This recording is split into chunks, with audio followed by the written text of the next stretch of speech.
ఇక మద్యం కుంభకోణంలో మాస్టర్ మైండ్ అంతిమ లబ్ధిదారు తర్వాతి స్థానంలో ఉన్న వ్యక్తిగా భావిస్తున్నటువంటి వైసీపీ ఎంపీ మిథున్ రెడ్డిని ఎట్టకేలకు సిట్ అధికారులు అరెస్ట్ చేశారు.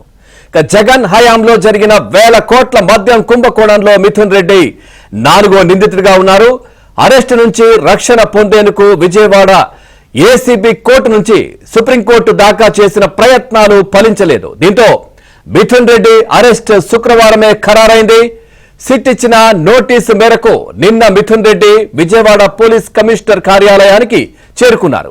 ఇక మిథున్ రెడ్డిని సిట్ అధికారులు 5 గంటల పాటు చాలా క్లియర్ గా ప్రశ్నించారు.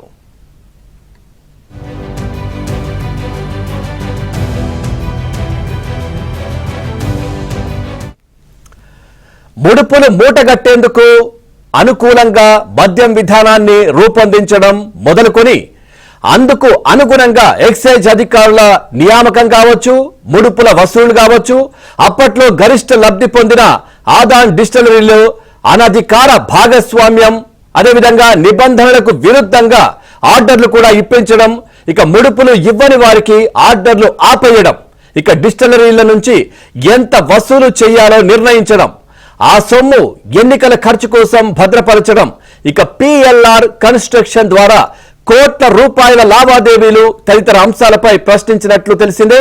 ఇక మద్యం తరలించే బాక్సుల కాంట్రాక్ట్ ఢిల్లీకి చెందినటువంటి వారికి ఇప్పించడం వెనుక జరిగినటువంటి తతంగం పైన కూడా మిథున్ను ప్రశ్నించినట్లు సమాచారం.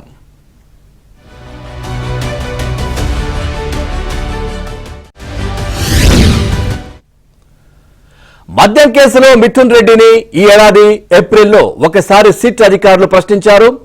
అప్పట్లో ఆయన విచారణకు ఏమాత్రం సహకరించలేదు. ఇక ఏపీలో జరిగే వ్యవహారాలతో ఎంపీగా ఉన్న తనకేం సంబంధం అంటూ సమాధానాలు కూడా దాటవేసిన పరిస్థితి. ఇక నిన్న విచారణలో కూడా మిథున్ రెడ్డి ఇదే తరహా సహాయ నిరాకరణ చేసినట్లు కూడా తెలిసింది. ఇక నిన్న రాత్రి 8 గంటలకు మిథున్ను సిట్ అధికారులు అరెస్ట్ చేశారు. ఇవాళ మిథున్ రెడ్డిని విజయవాడ ఏసీబీ కోర్టులో ప్రవేశపెట్టనున్నారు.